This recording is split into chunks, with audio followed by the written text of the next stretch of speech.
Hello, welcome back to another video. Guys, we're going to talk about the recent news of a Final Fantasy VII Remake Part 2 possibly being cross-gen. So this came from a Square Enix Holdings meeting that was held on February 5th, 2020. Yosuke Matsuda was asked a couple questions, and the ones that pertain to this video specifically: could you share your thinking on the development of new titles for current and next generation game consoles going forward? And he had answered, the next generation consoles will have backwards compatibility, so we plan for the time being to make our new titles available for both current and next generation consoles. It will therefore be somewhat farther down the road that we release titles exclusively for the next generation consoles. He was also asked if the change in release date for Final Fantasy VII Remake would impact the development or launch timelines for the next installment, and he simply answered, no, it will not. So let's go into detail, guys. What does this mean? Is this a good thing? Is this a bad thing?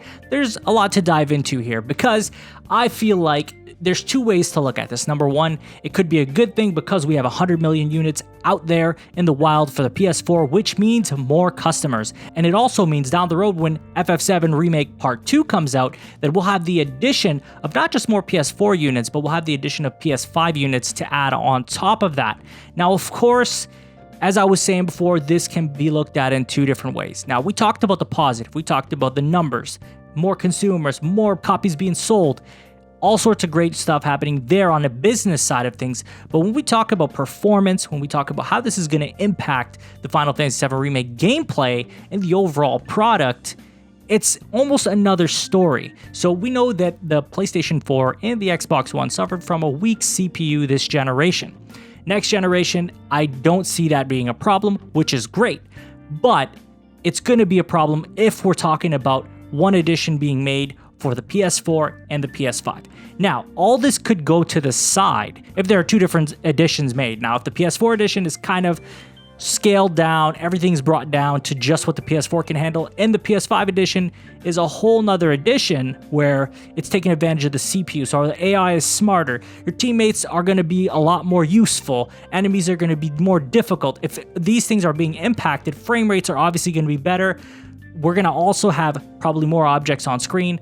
Then that's a great thing, and all of this is a moot point. But if there's going to be one edition and it's just going to run better on the PS5, then we are holding back the Final Fantasy VII Remake Part 2 with the anemic CPU that the PlayStation 4 has. Now, with that said, I'm not saying that we should be worried, we should be upset. I'm saying if we're going based off the lowest factor, which is the PS4 CPU, then it will impact the game. There is no doubt about that. There's no question about that.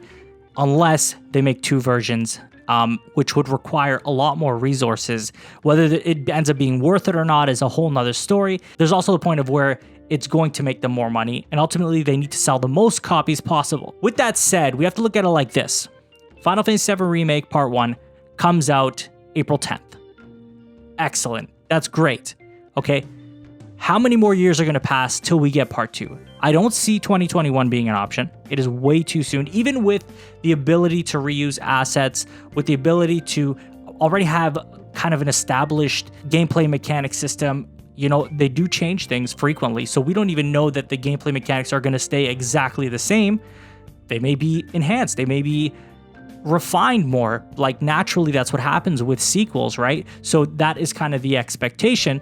And that's going to take resources. That's going to take time. So 2021 being out of the question, in my opinion, leaves 2022 at the earliest. Now, 2022, if it does come out in 2022, I believe that we definitely will see it on the PS4 platform. But if it ends up going even further into 2023, now we are so far out of the next generation consoles, it's going to be, I don't want to say too late, because not necessarily. People will be playing on them for a long time to come. But it also begs the question, is it worthwhile holding back your games if you're going to wait all the way out till 2023? Now, I know they did discuss that all current games in progress, in development, will be on current gen platforms. So that's another reason why we can believe that, yes, it is likely to be on a PS4. So there are a lot of questions to ask, and there are a lot of different sides to this. So while I did say the good, I did say the bad, ultimately, I think it's a good thing because it allows more people to play the game, and it will allow the franchise to grow. And while, you know, I don't have a stock in Square Enix, I still do want to see them grow and be successful because I love Final Fantasy. And the only way we're going to get more Final Fantasy is if they are successful. Let me know in the comments, how do you guys feel about FF7 Remake Part 2 being cross-gen? As always, guys, like, subscribe, hit the bell icon to get notified about all my upcoming videos. Follow me on Twitter, link is in the description, and I will talk to you guys on the next one. Take care.